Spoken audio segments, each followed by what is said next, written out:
एक उबला अंडा कितने का है? गाड़ी रोककर खातून ने बूढ़े गरीब से पूछा। 30 रुपए का एक, बेटी। बुजुर्ग ने सर्दी से ठिठुरती आवाज में कहा। 100 रुपए के 4 देते हो तो बोलो। खातून बोली। ले लो बेटी, बुजुर्ग ने ये सोचकर कहा कि कोई ग्राहक तो मिला। अगले दिन खातून अपने बच्चों को लेकर एक महंगे रेस्टोरेंट गई और सब बच्चों का मनपसंद खाना ऑर्डर किया।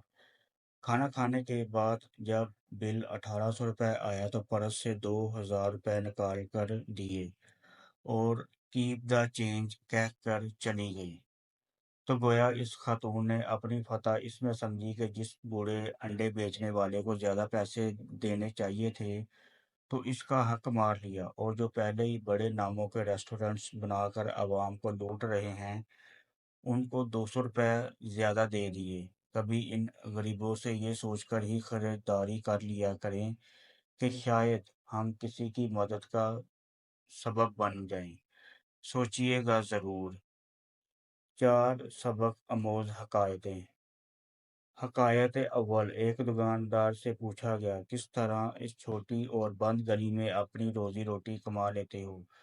दुकानदार ने जवाब दिया, मैं जिस सुराख में भी छुप जाऊं मौत का फरिश्ता मुझे ढूंढ निकालेगा। तो ये किस तरह मुमकिन है रिज़्क़ वाला फरिश्ता मुझे ना ढूंढ सके?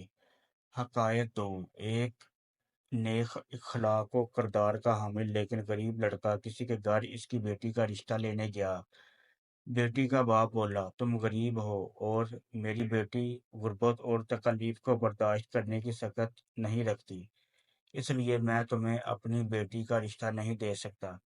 फिर एक बद इखलाक व बद किरदार लड़का इसी लड़की का रिश्ता लेने गया तो इसका बाप रिश्ता देने के लिए राजी हो गया और इसके बाद इखलाक होने के बारे में ये कहा, अल्लाह इसको हदायत देगा इंशाल्लाह। तो इसकी बेटी ने कहा, बाबा जान, क्या जो अल्लाह हदायत दे सकता है वो रिज़्क़ नहीं दे सकता? या इन दोनों खुदाओं में कोई फर्क है? हकायत सोम, हातम ताई से पूछा गया, तुझसे ज्यादा भी कोई सखी है? कहा, हाँ, वो मर्द जिसकी 2 बेड़े थी, एक को एक रात में लिए ज़िबा किया तो मैंने इसके जिगर के लजीज होने की तारीफ की। दूसरे दिन सुबह इसने मेरे लिए दूसरी भेड़ को भी ज़िबा किया और मेरे लिए कबाब बनाए। पूछा गया, तूने इसके साथ क्या किया? कहा कि मैंने इसको 500 भेड़ें दी। तो कहा कि फिर आप सखी ज्यादा सखी हुए? तो हातिम ने कहा, नहीं, इसके पास जो कुछ था इसने मुझे दिया, जबकि मैंने अपने माल में थोड़ा सा माल इसको दिया। हकायत चहारम, एक आरिफ से पूछा गया, अल्लाह को कैसे पाया? तो इसने कहा, अल्लाह ताकत रखता है, वो मेरी कलाई को पकड़ ले लेकिन वो हमेशा मेरा हाथ पकड़ के मुझे सीधी राह दिखाता है।